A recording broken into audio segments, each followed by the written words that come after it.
Alright guys, I just want to do a quick video. Mainly about my Otocinclus. I've been having a lot of spawning activity in my tank from them.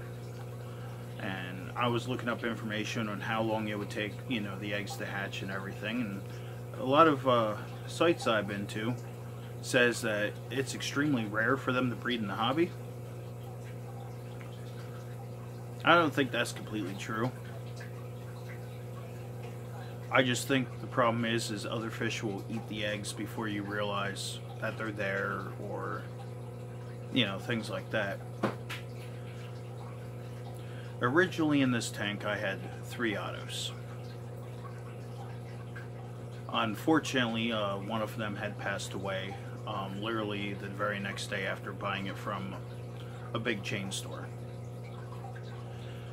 I just recently got 6 more, put them in the tank, and ever since then I've been having eggs all over the place from them.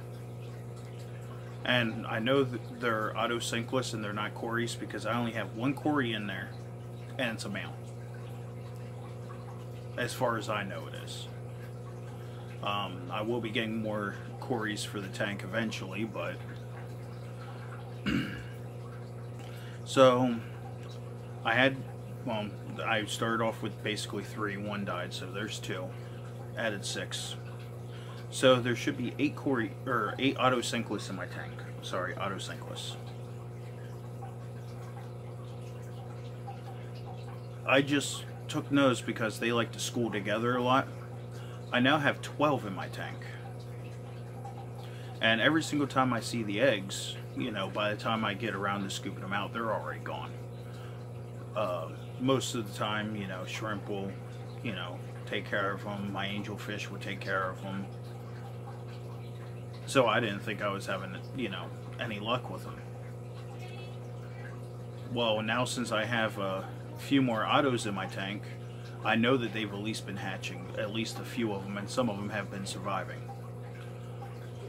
So I just pulled out the eggs I found today. I put them in a breeder box. And I was doing research online. It says it could take anywhere from 3 to 4 days at 75 degrees Fahrenheit to hatch them. Well, for anybody that wants to breed and wants to try my methods, I keep my tank at about 77 degrees. My ammonia and nitrates are all 0. My nitrates are, usually anywhere from 3 to 10 ppm ish. I do have a dirted tank. I used peat moss, I believe it was. I have a lot of wood in the tank, and I do keep some tannins in the water. Now, here in my area, I do have somewhat hard water, but with all the wood and the dirt and everything, it'll bring the pH down. My pH is sitting around 7.4 right now. It fluctuates between 7.2 and 7.4. I think it's just because my test kit's starting to become, getting to its expiration date and everything, so. But if there's anything else that you got... Oh, also I've taken notice that they deposit their eggs in high current areas. Like, you guys have seen my 125. I have a power head all the way off to the side, and it's blowing across. And right where that branch is, that I have all the Java moss glued to, that's where they're constantly laying them. Right in that moss. So it took me a little while to pull some of the ones out that were in there. And I'm sure there's probably still more there. And there's probably many more that have gotten eaten before I even seen them, because when I came in, I saw 4 eggs on the glass. And usually on glass, my first thought is Cories. But I only have the 1 Cory. So I'm looking at it, and I'm like, okay, I'm going to scoop them out. Well, I had to do some things around the house quick. I came back in, there was only 2 on the glass. So I hurried up, got them out, put in my breeder box. Then I found more in the moss. So I think those ones, they might have mistaken the glass for some more moss or something. So I moved them.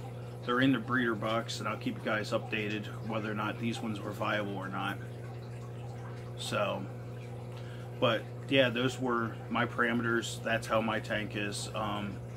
If you guys need to know any more information, please, by all means, comment. I will answer it as soon as I can. Usually it's almost, you know, within an hour I answer, so. But, alright. Catch you guys later.